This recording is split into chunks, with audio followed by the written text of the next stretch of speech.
नमस्कार दोस्तों, crack UPSC में आपका स्वागत है। जैसा कि हमने पिछले क्लास में पढ़ा था, भारत की जो स्थिति थी 1850 के दशक के आसपास में, या उससे थोड़ा-सा अगर जो हम पीछे देखे थे।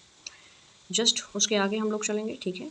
और उम्मीद है मुझे कि आप लोग उसका रिवीजन कर रहे होंगे, नोट्स अच्छे से बनाएँगे। और मैंने पहले भी कहा था, अभी भी मेरा यही कहना है कि अदर सोर्स पे आपको बिल्कुल भी ज़रूरी नहीं है ध्यान देना। जो भी ज़रूरत होगा, हर एक ज़रूरत की चीज़ें आपको प्रोवाइड कराई जाएँगी। बस उसी के अनुसार आपको एकदम लग के अच्छे से काम करना है, ठीक है? उसके बाद अगर जो आप क्वेश्चन सॉल्व कर ले जाते हो, बहुत अच्छी बात है, उसके बाद कोई प्रॉब्लम है ही नहीं, ठीक है? आप वैसे ही आगे बढ़ते जाएँ, क्योंकि पढ़ने के लिए वैसे ही इतनी सारी चीज़ें होती हैं कि आप इधर-उधर अगर जो भटकोगे तो बहुत बड़ी प्रॉब्लम हो जाएगी। इधर-उधर के सोर्स पे आपको बिल्कुल भी ध्यान नहीं देना है, ठीक है ना? जितना आपको प्रोवाइड किया जा रहा है, उतना आप अच्छे से तैयार कर लेंगे, आपका क्वेश्चन कहीं नहीं गया, हो ही जाएगा। देखिए एक बात और है, 100% कभी भी कोई भी गारंटी नहीं दे सकता, चाहे वो कोई भी हो। आपको पता होगा यूपीएससी का जो क्वेश्चन है इस लेवल का होता है कि अगर जो कोई बहुत बड़ा विद्वान भी आ जाए ना, तो भी उस चीज़ को नहीं बता सकता, क्योंकि इस हिसाब से वो कंडक्ट ही करा, इस हिसाब से उसको बनाया ही जाता है, ठीक है? इस हिसाब से वो पेपर का पैटर्न ही होता है कि 100% क्वेश्चन नहीं कोई सॉल्व कर पाता। और 50% प्लस में आप अगर जो जाते हो तो आपका रिजल्ट अच्छा खासा आ जाता है, उससे ज़्यादा लाने की ज़रूरत नहीं है। और जितना लाने की ज़रूरत है उतना आपको अच्छे से प्रोवाइड करा दिया जाएगा, उसमें आप कहीं भी नहीं चूकेंगे अगर जो अच्छे से आपने तैयार कर लिया तो, ठीक है? जितना आपको नोट्स दिया जाएगा उतना अगर जो आपने अच्छे से तैयार कर लिया तो कहीं भी नहीं गया आपका सिलेक्शन, बशर्ते जितना दिया जाएगा, जितना बोला जाएगा उतना काम आपको करना है, ठीक है? तो चलिए अब हम लोग आगे चलते हैं, ठीक? तो जैसे ही उस टाइम भी अमेरिका की खोज हुई थी, तो उसको एक नई दुनिया ही कहा गया था। क्यों? क्योंकि मैंने पहले ही बताया था आपसे कि अफ्रीका जो महाद्वीप था, यूरोप था, एशिया था, इन सब से तो आपस में संपर्क था, लेकिन उत्तरी अमेरिका हो गया और दक्षिणी अमेरिका हो गया, इन सब से इन लोगों का कोई संपर्क नहीं था। इसलिए जब उसकी खोज हुई तो उसको एक नई दुनिया कहा गया, न्यू वर्ल्ड कहा गया, ठीक है? तो फिर वो अमेरिका भी उपनिवेशवाद में था, ठीक है? वहाँ पे भी उपनिवेश थे। उपनिवेश किसे कहते हैं? जहाँ पे कोई उस जगह का ना हो के दूसरे जगह का हो के वहाँ पे जाके अगर जो रूल रेगुलेशन करता है, शासन वहाँ पे जाके करता है, ठीक है? अपने हितों के लिए, तो वो उपनिवेश होता है। तो अमेरिका भी उपनिवेश था, तो वहाँ पे भी यूरोपियन जो राष्ट्र थे उनका आना-जाना लगा रहता था, वहाँ पे वो लोग रहते थे, कॉलोनी बनाते थे, ठीक है? तो वहाँ पे भी बहुत ज़्यादा कॉन्फ्लिक्ट होते रहते थे, लड़ाइयाँ होती रहती थी। यानी कि ज़रूरी नहीं है कि भारत में फ्रांस और अंग्रेज हैं, ब्रिटिश हैं, तो यहीं पे बस लड़ाई हो। अदर जगह पे भी इन लोगों का आपस में भिड़ंत होता रहता था, अच्छे से लड़ाई होती रहती थी। तो अमेरिका में भी ये लोग किसी बात को लेके अपना लड़ लेते थे, ठीक है? तो उस वक़्त क्या हुआ? उस वक़्त की बात है, यूरोप में एक राष्ट्र मतलब एक देश है या राष्ट्र है ऑस्ट्रिया, ठीक है? ऑस्ट्रिया में क्या हुआ? उत्तराधिकार को लेके संघर्ष था।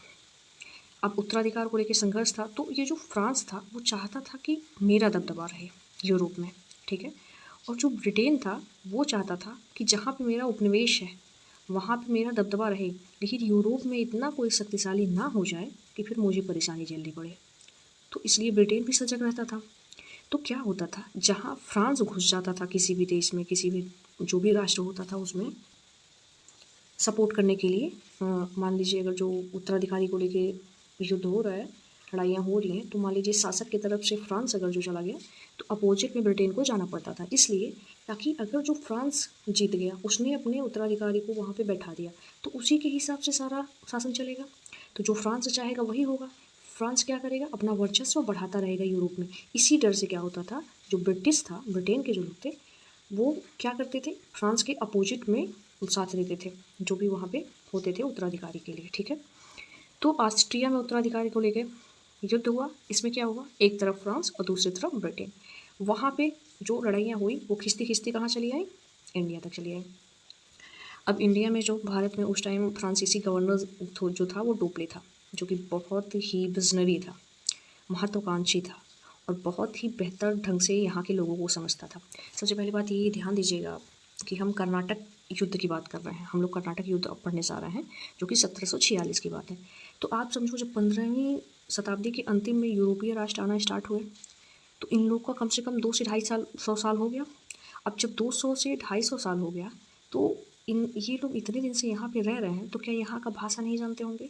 यहाँ के लोगों से नहीं परिचित होंगे? यहाँ की स्थिति नहीं जानते होंगे? ठीक है, जानते होंगे।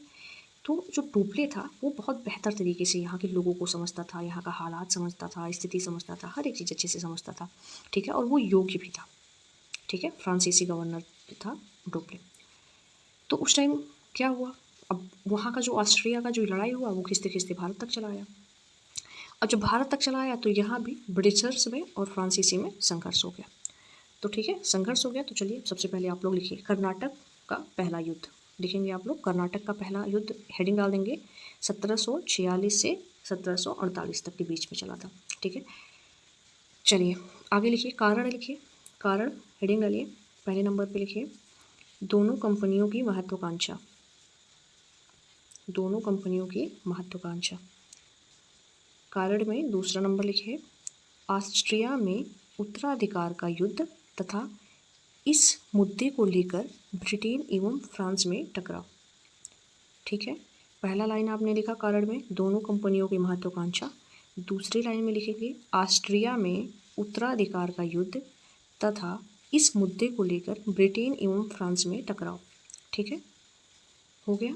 चलिए अब लिखिए परिणाम, परिणाम के बारे में लिखेंगे 1748 ईस्वी में एक्स ला सापेल, क्या लिखना है, एक्स ला सापेल, ठीक है। ये एक्स ला सापेल नाम का जगह जो है वो जर्मनी में है, ठीक है। 1748 में एक्स ला सापेल की संधि के द्वारा युद्ध समाप्त हो गया। इन दोनों का जो कर्नाटक में युद्ध स्टार्ट हुआ वो ऑस्ट्रिया में चल रहा युद्ध की वजह से खिंचता हुआ भारत में चला आया था, ठीक है। वहाँ की लड़ाई को सुन के ये लोग यहाँ पे भी आपस में भिड़ गए थे। तो कर्नाटक में युद्ध हुआ 1746 से 1748 के बीच में, जिसका मैंने आपको कारण बताया। परिणाम क्या हुआ, एक्स ला सापेल की संधि हुई और ये युद्ध किस पे समाप्त हुआ, बराबरी पे, ठीक है। समझ में आ गया। थोड़ा सा नोट करके आप लोग लिख लीजिएगा, नोट करके लिख लीजिएगा ये, क्योंकि प्रीलिम्स के लिए ज़्यादा ही लाभदायक होगा इसलिए, ठीक है। नोट करके लिख लीजिएगा 1746 में सेंट थोमे या अडयार, ये कहाँ पे है, मद्रास में है। 1746 में सेंट थोमे या अडयार के युद्ध में फ्रांसीसियों ने कर्नाटक के नवाब को पराजित किया। अब बात समझिए क्या हुआ। अब नेक्स्ट आएगा कर्नाटक युद्ध, वो भी सेकंड, द्वितीय कर्नाटक युद्ध। ये लोग यहाँ पे क्या किए, अब ये लोग राजनीतिक हस्तक्षेप कर रहे थे, ठीक है। अब राजनीतिक हस्तक्षेप में ये लोग क्या कर रहे थे, चलिए आगे देखेंगे।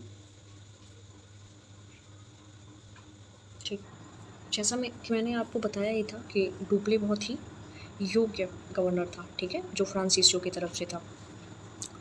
तो क्या हुआ, डुप्ले क्या किया, अब कर्नाटक और हैदराबाद में भी उत्तराधिकारी को लेके हो रहा था संघर्ष, ठीक है। तो फ्रांस ने ये डिसाइड किया, यानी कि डुप्ले ने यह डिसाइड किया कि हमें इसमें इन्वॉल्व होना है, ठीक है। इससे क्या होगा, जब हम इसमें शामिल होंगे तो अगर जो मेरे हिसाब से उत्तराधिकार वहाँ का बन गया तो सबसे पहला ये फ़ायदा होगा कि व्यापार को लेके हमें टैक्स नहीं देना पड़ेगा। दूसरी बात ये होगा कि अगर जो हमने अपना उत्तराधिकारी नियुक्त कर दिया, ठीक है, तो जो भी जीतेगा वो क्या करेगा, हमें बहुत सारा मिलेगा ही, धन मिलेगा, बहुत सारा जगह में मिल सकता है। तो ऐसे सारे चीज़ें जैसे गिफ्ट कहते हैं ना, उसमें मिल जाएंगी बहुत सारी चीज़ें, तो ये भी फ़ायदा था। दूसरी चीज़ें फिर किसी से कुछ भी अनुमति लेने के लिए उस एरिया में किसी भी काम को करने के लिए अनुमति लेना ज़रूरत नहीं पड़ेगी उसकी, ठीक है। दूसरी चीज़, इन लोग का बहुत ज़्यादा फोर्ट होता था, ठीक है, जो किलेबंदी किए रहते थे उसको फोर्ट कहते थे। तो बहुत ज़्यादा जो इन लोग का हर एक जगह पे केंद्र होता था कंपनी का, ठीक है, जैसे कि अंग्रेज़ों का कहाँ होता था, जैसे सूरत हो गया, ठीक है, मद्रास हो गया, ठीक है, उसके बाद से बाद में फिर बंगाल में भी पहुँच गए, फिर पटना में भी पहुँच गए, ठीक। ऐसे ही जो फ्रांसीसी थे उनका माहे था, यमन था, पांडिचेरी था, चंद्रनगर था कलकत्ता में, ठीक है।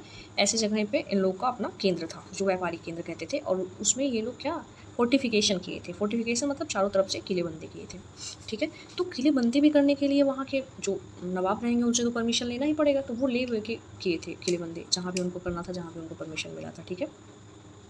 आगे चलते हैं हम, तो यही था कि जब किसी का भी उत्तराधिकारी जीत जाएगा, ठीक है, तो उससे उनको बहुत सारे अच्छी खासी लाभ मिलेंगे, बहुत सारा धन दौलत भी मिल जाएगा, किसी भी परमिशन को लेने की ज़रूरत नहीं पड़ेगी।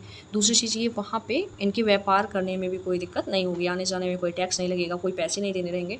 तो इस वजह से डुप्ले ने सोचा कि हम इसमें शामिल हो जाते हैं और अपने ही उत्तराधिकारी को वहाँ पर बैठा देंगे, हैदराबाद में और कर्नाटक में।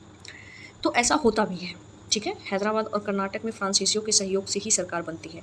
तो द्वितीय कर्नाटक युद्ध हम देखेंगे, ठीक है। उसके बाद यहाँ तक अभी अंग्रेज क्या हैं, फ्रांसीसियों से बहुत ज़्यादा आगे नहीं है। हालांकि उनका भी व्यापारिक केंद्र अच्छा खासा है, वो भी व्यापार अच्छा खासा कर रहे हैं, लेकिन डुप्ले एक योग्य व्यक्ति होने की वजह से वो आगे का अपना प्रोसेस कर रहा था, ठीक है। अंग्रेजों में भी जब योग्य व्यक्ति क्लाइव आ जाएंगे तो उसके बाद इनका भी उत्थान शुरू हो जाएगा। तो द्वितीय कर्नाटक युद्ध के बारे में आप लिखेंगे, द्वितीय कर्नाटक युद्ध हेडिंग डालेंगे 1749 से लेके 1754 तक, ठीक है।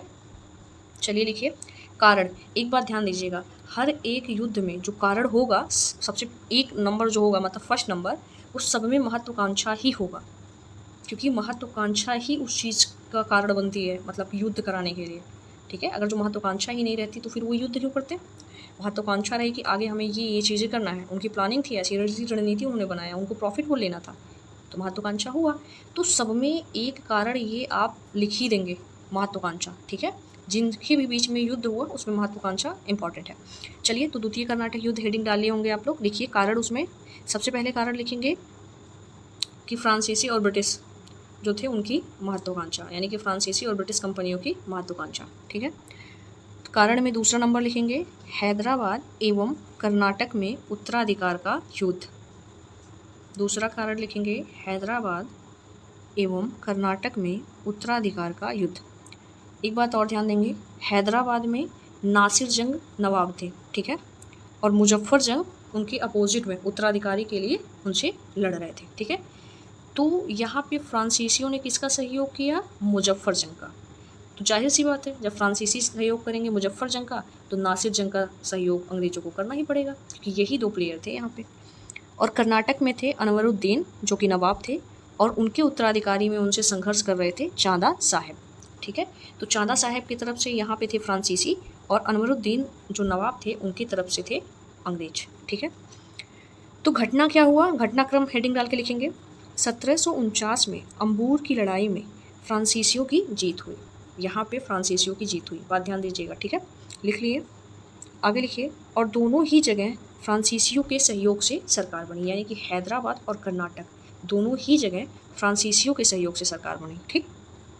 आगे लिखेंगे, ठीक है। फ्रांसीसियों को व्यापक आर्थिक व राजनीतिक लाभ हुआ। मैंने पहले ही बताया था कि इन्होंने ये भी सोचा था कि जब ये अपना उत्तराधिकारी वहाँ पे बैठाएंगे तो जो भी जीतेगा वो इन्हें लाभ तो देगा ही, बहुत सारा धन देगा, ठीक है, जगह भी दे सकता है। तो ऐसे ऐसे आगे प्रोसेस चलता रहा। तो इसी वजह से ये लोग हर एक जहाँ पे उत्तराधिकारी का युद्ध होता था इसीलिए शामिल होते थे कि जिसको भी हम जिता देंगे, जिसको भी हम गद्दी पे बैठा देंगे, फिर वो मेरा कठपुतली हो जाएगा, वो मेरे अकॉर्डिंग काम करेगा, ठीक है। आगे चलेंगे, ठीक है। ये इतना काम हो गया द्वितीय कर्नाटक युद्ध में, ये इतना काम हो गया। कितना काम, हैदराबाद और कर्नाटक में उत्तराधिकार को लेकर युद्ध हो रहा था, ठीक है। इसमें फ्रांसीसियों की क्या हो गई, जीत हो गई, ठीक। और फ्रांसीसियों को बहुत ज़्यादा व्यापक राजनीतिक और आर्थिक लाभ दोनों मिला, ठीक है। आगे हम लिखेंगे क्लाइव के नेतृत्व में, आगे लिखेंगे क्लाइव के नेतृत्व में अंग्रेज़ों ने फ्रांसीसियों को चुनौती दी। अब भाई अंग्रेज़ों को कैसे ये पछती, भले ही हारे थे, ठीक है, लेकिन वो ऐसे थोड़ी ना जाने देंगे। तो फिर उस टाइम क्लाइव क्या होता था, एक नॉर्मल सा कलर हुआ करता था, लेकिन उसको उसके जो योग्यता थी उसके आधार पे उसको गवर्नर बनाया गया, ठीक है। तो जब गवर्नर बनाया गया तो क्लाइव आया, तो क्लाइव ने ही नेतृत्व किया, ठीक है। तो ये बात आपने पॉइंट लिख लिया, क्लाइव के नेतृत्व में अंग्रेज़ों ने फ्रांसीसियों को चुनौती दी, ठीक है। अगला लाइन लिखेंगे अंततः कर्नाटक में अंग्रेज़ों के समर्थन से सरकार बनी। अब बात ध्यान दीजिएगा, अब कर्नाटक में देखिए हैदराबाद और कर्नाटक दोनों में ही फ्रांसीसियों के सहयोग से सरकार बन चुकी थी, फ्रांसीसियों को बहुत ज़्यादा लाभ भी हो गया था। लेकिन इस बार बाजी उल्टा पड़ गया, यानी कि जब क्लाइव को गवर्नर बना दिया गया उसकी योग्यता को देखते हुए, तो क्लाइव ने फ्रांसीसियों को चुनौती दी, और जब चुनौती दी तो कर्नाटक में अंग्रेज़ों के सहयोग से सरकार बन गई, ठीक है। आगे चलते हैं, ठीक है, आगे चलते हैं। अंग्रेज़ों के दबाव में 1754 में डुप्ले को हटाया गया। अब देखिए, जब कर्नाटक में इनके सहयोग से सरकार बन गई, ठीक है, यही संघर्ष इस मुल्क से, इस देश से, इस राष्ट्र से बाहर भी हो रहा था, अमेरिका में, ठीक है। उसी वक्त जब वर्ल्ड हिस्ट्री आपको पढ़ाया जाएगा तो बताया जाएगा 1783 में अमेरिका स्वतंत्र हो गया था, तो वहाँ पे संघर्ष चल रहा था, ठीक है, फ्रांसीसी और अंग्रेज़ों के बीच। जस्ट जैसे ही ये द्वितीय कर्नाटक युद्ध समाप्त हुआ, जैसे ही क्लाइव ने इनको चुनौती दी, उसी टाइम अमेरिका में भी इन दोनों के बीच में संघर्ष चल रहा था। तो यहाँ पे भी ये लोग जीत गए, कर्नाटक में अपना सरकार बना लिए, अपने अपने उत्तराधिकारी को बैठा दिए, ठीक है, अंग्रेज। और अमेरिका में भी अंग्रेज ही जीत गए, फ्रांसीसी हार गए। तो जो क्लाइव थे, इन्होंने अपने जो शासक थे ब्रिटेन के, उनको अच्छे से समझाया, ठीक है। क्या समझाया कि आप कन्विंस करो फ्रांस की गवर्नमेंट को, फ्रांस के शासक को कन्विंस करो, बातचीत करो कि यहाँ से डुप्ले को हटाया जाए, क्योंकि जब तक डुप्ले रहेगा तब तक ना तो तुम्हारा चलने वाला है और ना तो मेरा चलने वाला है। अब जो ब्रिटेन की सरकार थी, ब्रिटेन का जो भी गवर्नमेंट थी, अब उन्होंने बात करी फ्रांस के गवर्नमेंट से। अब वो फ्रांस की गवर्नमेंट ने इनकी बात मान ली और डुप्ले को वापस बुला लिए। और डुप्ले को वापस बुलाना ही फ्रांस के लिए बहुत ही घातक साबित हुई, क्योंकि डुप्ले बहुत अच्छे से यहाँ के लोगों को समझता था, डुप्ले यहाँ की स्थिति बहुत अच्छे से समझता था, ठीक है। और सबसे अच्छी बात है कि वो बहुत ही ज़्यादा योग्य था। अब डुप्ले को बुला लिया गया, अब तो फ्रांस का पतन होना फिक्स था, इसमें कोई दो राय नहीं थी। और क्लाइव अपनी योग्यता की वजह से यहाँ तक पहुँच गया था और उसने सबसे साहसी जो प्लेयर सामने का था उसको उसने हटा ही दिया था। अब उसके लिए बहुत ज़्यादा चिंता का विषय नहीं था। तो परिणाम क्या हुआ? 1755 में पांडिचेरी की संधि के द्वारा युद्ध क्या हुआ? समाप्त हुआ और दोनों कंपनियों में सर्वोच्चता का फैसला नहीं हो पाया, ठीक है। दोनों कंपनियों में सर्वोच्चता का फैसला क्यों नहीं हो पाया? क्योंकि जब हैदराबाद में तो अभी भी फ्रांसीसियों की सरकार है और पहले दोनों जगह थी, कर्नाटक और हैदराबाद में। बाद में कर्नाटक में अंग्रेज़ों की सरकार बन गई और प्लस अमेरिका में भी अंग्रेज क्या थे, जीत गए थे, इनसे फ्रांसीसियों को हरा दिए थे। तो फ्रांस की सरकार को इनकी बात माननी पड़ी, मान ही गए कि डुप्ले को ये लोग वापस बुला लिए, ठीक है। तो अभी बराबरी पे युद्ध समाप्त हो गया, यही बातचीत करके बात खत्म हो गई कि आप डुप्ले को बुला लो, बाकी सब कुछ सेट है। लेकिन सेट होने वाला कुछ नहीं था। अब अगला आप लोग लिखेंगे तृतीय कर्नाटक युद्ध 1758 से 1763 तक, ठीक है। सबसे पहले कारण लिखेंगे, पहला कारण लिखेंगे दोनों कंपनियों की महत्वाकांक्षा, ठीक है, लिख लिए। अब दूसरा नंबर लिखेंगे ब्रिटेन एवं फ्रांस के बीच सप्तवर्षीय युद्ध, ठीक है, ब्रिटेन एवं फ्रांस के बीच सप्तवर्षीय युद्ध। सप्तवर्षीय युद्ध पता है कब तक चला था? 1756 से 1763 तक, ठीक है। अब लिखेंगे घटनाक्रम, घटनाक्रम लिखिएगा। 1760 में वांडीवास की लड़ाई में जो ब्रिटिश सेनापति आयरकूट ने फ्रांसीसी गवर्नर लाली को हराया, ठीक है। फिर से ध्यान दीजिएगा घटनाक्रम में। 1760 में वांडीवास की लड़ाई में ब्रिटिश सेनापति आयरकूट ने फ्रांसीसी गवर्नर लाली को हराया। यह फ्रांसीसियों की निर्णायक पराजय थी, ठीक है। अब अगला लिखेंगे आप लोग परिणाम लिखेंगे। परिणाम में लिखेंगे 1763 में पेरिस की संधि के द्वारा युद्ध समाप्त हुआ। परिणाम में लिखेंगे 1763 में पेरिस की संधि के द्वारा युद्ध समाप्त हुआ। फ्रांसीसियों ने, उसी में आगे लिखेंगे, फ्रांसीसियों ने भारत में सैनिक ना रखने, किलेबंदी ना करने का वादा किया, ठीक है। अगला लाइन ये है, फ्रांसीसियों ने भारत में सैनिक ना रखने, किलेबंदी ना करने का वादा किया और केवल व्यापार करने का आश्वासन दिया, ठीक है, केवल व्यापार करने का आश्वासन दिया। यहाँ तक हो गया, ठीक है। अब ये क्या हुई, यहाँ पे भी अंग्रेज़ों के बहुत अच्छा खासा जीत हुआ, ठीक है। अच्छा खासा जीत का मतलब कि इनका जो एक विशेष महत्वपूर्ण प्रतिद्वंदी था, अब इनके रास्ते से क्या था, हट चुका था। अब इनके रास्ते में कोई था नहीं, अब तो इनके लिए सब कुछ आसान था, क्योंकि इन्हें कोई रोकने वाला था नहीं। भारत की स्थिति वैसे ही ख़राब हो चुकी थी, बहुत छोटे छोटे राज्यों में हर एक चीज़ विभक्त हो चुका था, ठीक है। तो इनका जो प्रतिद्वंदी था ये तो चला ही गया, तो अब ये बच गए बढ़िया से अकेले राज करने के लिए, ठीक है। अगला हेडिंग लिखिए, ब्रिटिश विस्तार के दृष्टिकोण से कर्नाटक युद्ध का महत्व।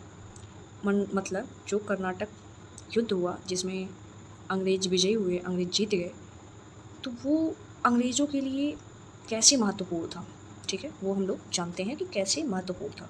क्योंकि वही होता है ना, जब हम कोई चीज़ करते हैं, कोई चीज़ करने के लिए सोचते हैं, उसमें हम जीत जाते हैं, तो हमारा क्या होता है, महत्वाकांक्षा और बढ़ जाता है, ठीक है, और साहस भी बहुत ज़्यादा बढ़ जाता है और एक्सपीरियंस भी बहुत ज़्यादा हो जाता है। तो यही इनके साथ भी हुआ था, अच्छा खासा इनको अनुभव हो गया था, अच्छा खासा इनकी महत्वाकांक्षा और बढ़ी थी, ठीक है। तो आगे चलिए, हम लोग हेडिंग डाल दिए ना, ब्रिटिश विस्तार के दृष्टिकोण से कर्नाटक युद्ध का महत्व, हेडिंग डालेंगे। ये हेडिंग में लिखेंगे अंग्रेज़ों ने एक महत्वपूर्ण यूरोपीय प्रतिद्वंदी, पहला ये पॉइंट है, अंग्रेज़ों ने एक महत्वपूर्ण यूरोपीय प्रतिद्वंदी फ्रांसीसियों को रास्ते से हटाया। ठीक है, पहला पॉइंट था, अंग्रेज़ों ने एक महत्वपूर्ण यूरोपीय प्रतिद्वंदी फ्रांसीसियों को रास्ते से हटाया। ठीक है, चलिए अब दूसरा नंबर लिखते हैं। भारतीयों में राजनीतिक एकता की कमी है। ध्यान दीजिएगा, लिख चुके, और आंतरिक तौर पर संघर्षरत भी। ठीक है, भारतीयों में राजनीतिक एकता की कमी है और आंतरिक तौर पर संघर्षरत भी। इसका लाभ उठाया जा सकता है, यह धारणा मजबूत हुई। मतलब जो भारतीय लोग थे उनमें क्या थी, राजनीतिक एकता की कमी थी और ये आपस में संघर्षरत भी रहते थे। तो ये चीज़ अंग्रेज़ बेहतर तरीके से समझ पाए जब कर्नाटक युद्ध ये जीते, क्योंकि कर्नाटक युद्ध ऐसे तो हुआ नहीं होगा कि डायरेक्ट आए और युद्ध किए और जीत गए। उसमें बहुत सारा इन लोगों को रणनीति बनाना पड़ा होगा, बहुत सारे लोग इनसे यहाँ के मिले होंगे, बहुत सारे लोगों के बारे में जानकारी हुई होगी। तो इस जानकारी के ही बिहाफ पे, उसी के बेसिस पे ये बोल रहे हैं ऐसा। ठीक है, कि यहाँ के लोगों में राजनीतिक एकता की कमी थी और आपस में संघर्षरत थे, इसका लाभ उठाया जा सकता है, ये अंग्रेज़ों ने सोचा। तीसरा पॉइंट लिखते हैं, लिखिए, भारत में राष्ट्रीय चेतना का भी अभाव है। ठीक है, ये तीसरा पॉइंट है। ठीक है, भारत में राष्ट्रीय चेतना का भी अभाव है और यह कमजोरी भी ब्रिटिश महत्वाकांक्षाओं की दृष्टिकोण से, और यह कमजोरी ब्रिटिश महत्वाकांक्षाओं की दृष्टिकोण से उपयोगी हो सकती थी। समझ रहे हैं आप इस बात को? ठीक है, कि भारत के जो लोग हैं उसमें राष्ट्रीय चेतना का अभाव है, कमी है। ठीक है, अगर जो ऐसा होता कि ये लोग फ्रांस के हैं, ये लोग ब्रिटेन के हैं, इन लोग का साथ नहीं देना चाहिए, हमारे देश के नहीं हैं, तो ये इतने कम संख्या में जीत कैसे पाते? यहाँ के लोगों ने सपोर्ट किया, तो उन्हें क्या मतलब था? पैसों से, भाई उन्हें पैसा मिलेगा तो वो काम करेंगे, बस उन्हें इतना मतलब था। अपने राष्ट्र को लेके उनमें अपनी राष्ट्रीय चेतना नहीं थी। तो इस चीज़ का जो अभाव इन लोग को दिखा, इस चीज़ का भी ये लोग लाभ उठाने के लिए रेडी हो गए पूरी तरीके से। ठीक है, कि इनको कोई भी पैसा देगा, पैसा देके कोई भी कुछ भी काम करवा सकता है। और जाहिर सी बात है, अभी भी ऐसा है, अगर जो बाहर की कंपनियाँ आएँ और जो लोग पढ़े लिखे अच्छे से नहीं हैं, वो क्या उनके झांसे को समझ पाएंगे? नहीं समझ पाएंगे। वो काम करेंगे अपना ईमानदारी से और जो पैसा देंगे उसे लेंगे अपना सैलरी। लेकिन हाँ, ये है कि पहले के टाइम में बहुत ज़्यादा ही नहीं समझते थे। आपके टाइम में इतना है, कुछ देख के, सुन के, जान के, अगर जो कोई और बोलता है तो इतना ज़्यादा अवेयरनेस थोड़ा बहुत तो हो ही गया है, जो लोग उतना पढ़े लिखे नहीं हैं, कि थोड़ा बहुत समझ पाएँ। ठीक है, चलिए यहीं पे इस चीज़ को समाप्त करते हैं। अभी छोटा छोटा सेशन ले रहे हैं, जानबूझ के बड़ा नहीं ले रहे हैं, इसके पीछे भी वजह है। ठीक है, धीरे धीरे जैसे ही टाइम आगे निकलता जाएगा, वैसे भी आपका कोर्स कंप्लीट कराने से मतलब है ना, आपको पूरा कंप्लीट कराना है कोर्स, उससे ज़्यादा लेना देना है। बाकी कितना छोटा वीडियो है, कितना बड़ा वीडियो है, तो इससे मतलब नहीं है। ठीक है, आपकी पढ़ाई होनी चाहिए, आपका कोर्स कंप्लीट होना चाहिए। ठीक है, आप अच्छे से पेपर दे पाओ, कर पाओ, ये होना चाहिए। चलिए अब एक क्वेश्चन नोट कर लीजिए कि 18वीं शताब्दी में, क्वेश्चन आपको घर से करना है, मतलब खुद ही करना है। 18वीं सदी में भारत की स्थिति क्या थी और उस स्थिति के कारण क्या थे? सिंपल सा क्वेश्चन है, नॉर्मल है, इसलिए दिया जा रहा है ताकि धीरे धीरे जैसे ही आगे हम लोग चलेंगे वैसे वैसे आपका क्वेश्चन का जो लेवल होगा वो बढ़ता जाएगा। अभी एकदम साधारण सा है जो आपको पढ़ाया जा चुका है। ठीक है, ये क्वेश्चन और नोट करिएगा। कर्नाटक युद्ध के कारण एवं परिणामों का उल्लेख कीजिए तथा यह